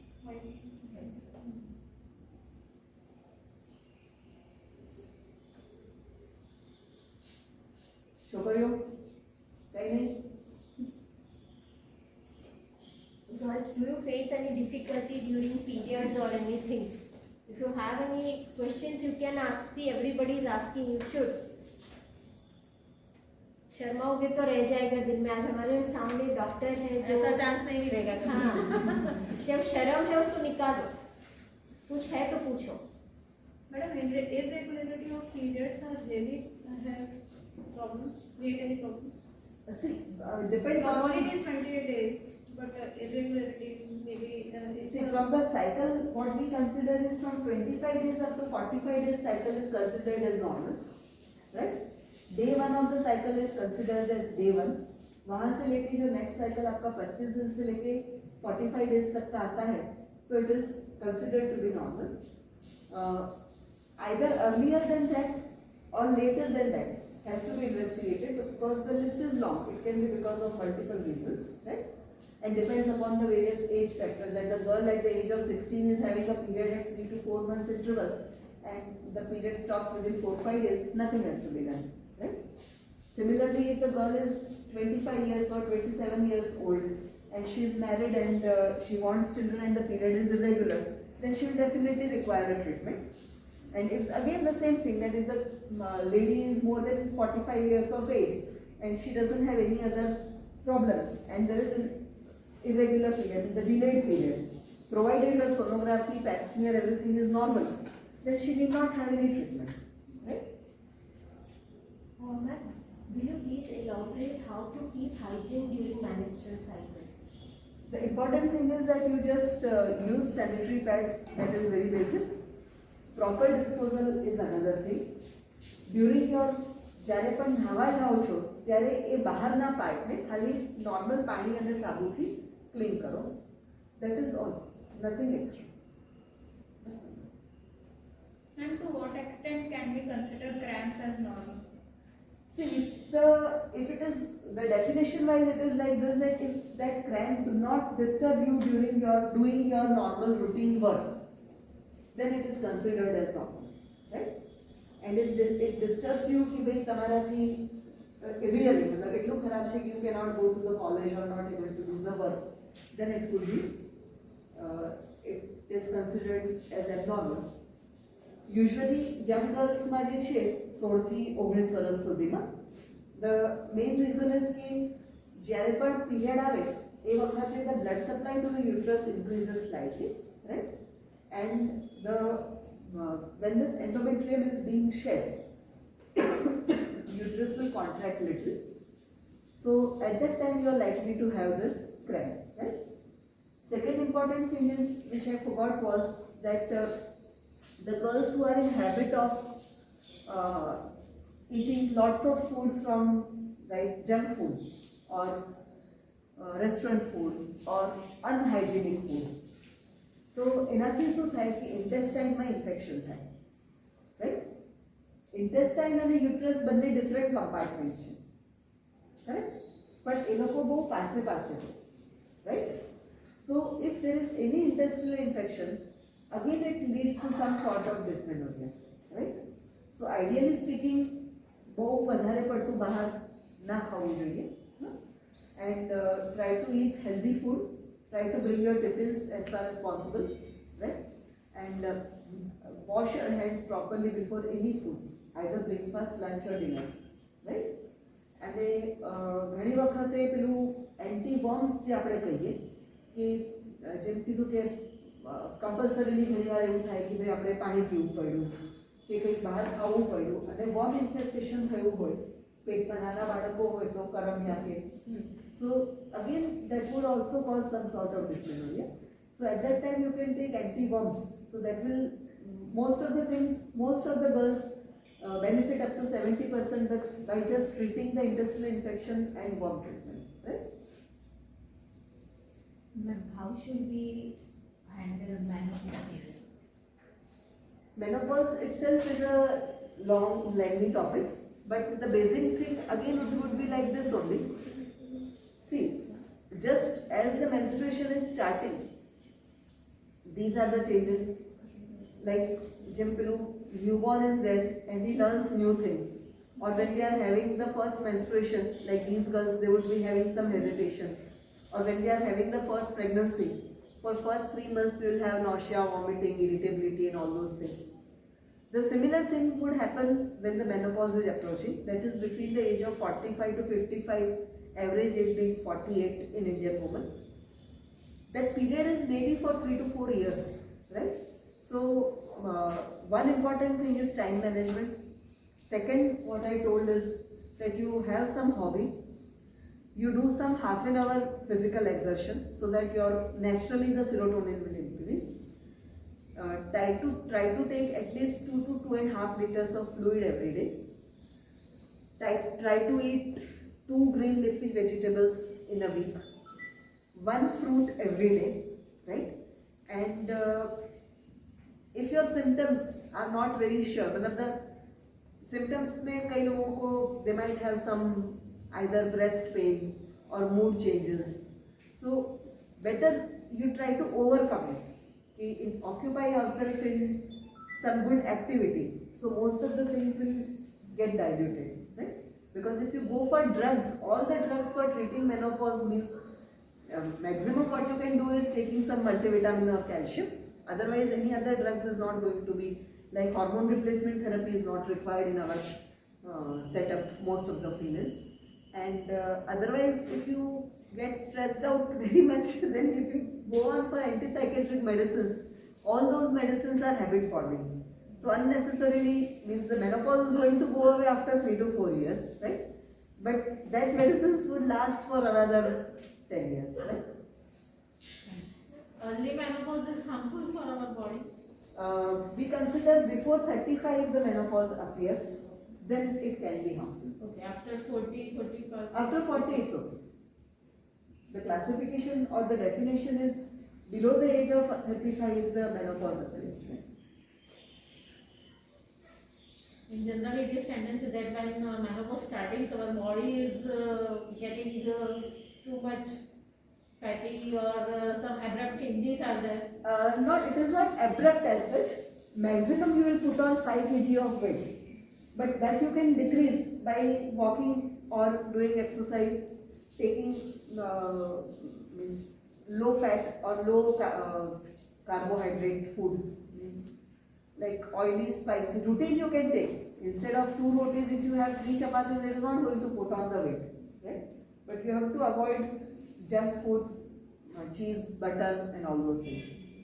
It will affect on hair loss also. Yeah, it does cause hair loss because the testosterone increases during menopause and the estrogen falls. That's right. So for that, if you compensate it by taking green leafy vegetables and all.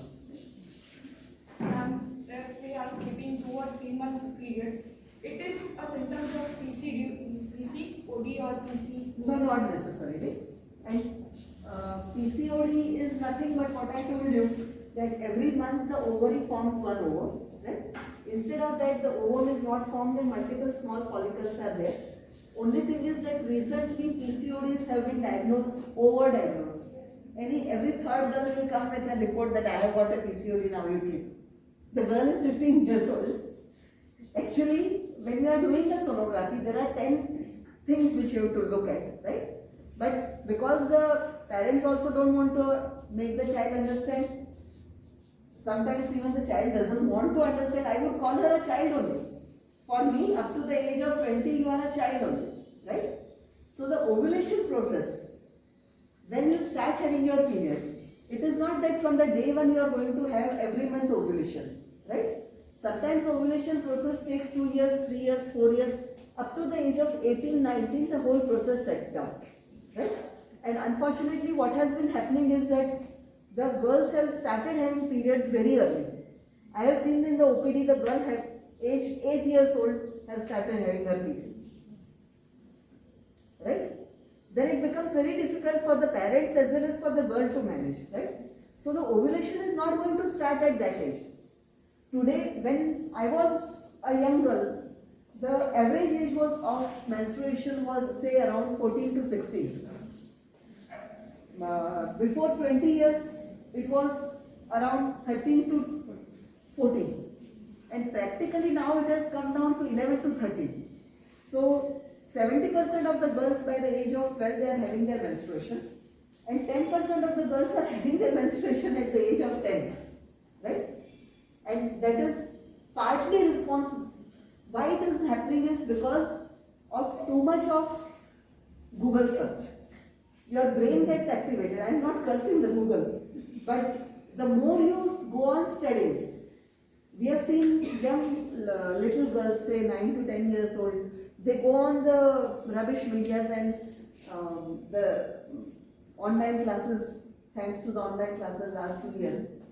When the parents are not there, or if the parents are not properly literate, the girls divert from one place to another. And all those things, the sexual content or the things which are not to be revealed at a particular age. You can't ask the newborn that you start eating chapati, right? Or I can't ask you to go and operate on this person, right? You have to be properly trained for that. Similarly, our brain needs to be properly trained according to our age, okay? But because if it gets early exposure, so the menstruation starts, but the ovulation doesn't start. And so when the person does your sonography, he will label it that this is PCOS because he is not able to find a mature follicle. Okay? But that is not necessarily PCOD. Okay? And most of the PCODs, if at all it is there, if at all really it is there, out of that 90% will get cured on its own just by the lifestyle modification. That you become properly weight, your weight becomes adequate, your exercise increases, your lifestyle becomes a routine. The more you become irregular in your lifestyle, the more problem of ovulation will be there. What we call it is a biological clock. That if every day we get up at 6 o'clock, you go to the toilet around 6:30, you have your breakfast at 7, you have your lunch at 1 o'clock, have your dinner at 8, the body gets a biological clock. But if you are not following a routine schedule, 1 hour plus minus is okay. But if you are not following that routine schedule, the body gets confused. And that confusion will be reflected in all the systems of the body. And one of them is ovulation. Right?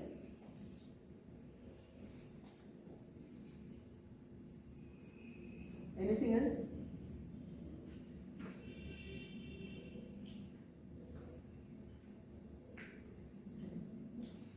Thank you, ma'am. Ma'am has very well explained that prevention is better than cure. Madam has very well explained what hygiene is, what is environmental hygiene and what is personal hygiene. Ma'am has also explained the methods of washing hands, face, feet, everything we have to take care of this. Thank you, ma'am, for such a fruitful and wonderful session. Now I request Professor Deepa Pandey, RUSA coordinator, to present certificate of appreciation.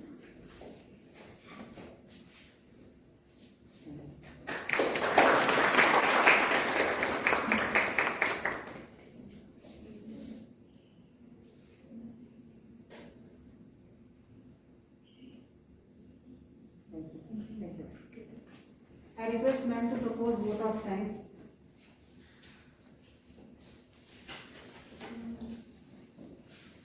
First of all, I would present my gratitude towards Almighty for successful completion of the seminar. This is the first seminar after lockdown. And looking to the weather 2 days back, I was really worried whether we will be able to complete this seminar or not. So I am very much thankful to the Almighty.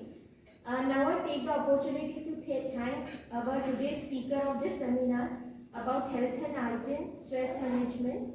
And Madam, I am truly very grateful to you for sparing such a valuable time for us. And this talk was really very fruitful, the way Madam has told and everybody has experienced today. I acknowledge my sincere thanks to our principal, Dr. S.R. Joshi, for motivating and helping to conduct this seminar. I am grateful to all head of departments who supported me in allowing the girls to attend this talk. I am obliged to Rinku ma'am also, principal KJ Polytechnic, who allowed the girls of our college to attend this seminar. Also the faculties who motivated girls also. I am grateful and heartily thankful to my RUSA team, Nana ma'am and Deepesa for supporting, helping and cooperating me in happening allowing this happening of the program. I am thankful to Komal ma'am also and all lady faculties who are also the member of our Women Development Cell, who has also spared their valuable time. The administrative and functional support from head of all departments. I extend my gratitude to Civil Engineering Department HOD also for giving us this hall and having such a good arrangement. Big thanks again to all the girls from GEC Bharuch and KG Polytechnic who has enthusiastically attended the seminar as well as has participated in Madam what she has questioned you and asking the questions also. I heartily appreciate the direct and indirect support of all the teaching and non-teaching staff members of GEC Bharuch. And I lastly hope that what Madam has told today we will obey and follow the instructions and guidance. Thank you so much, ma'am.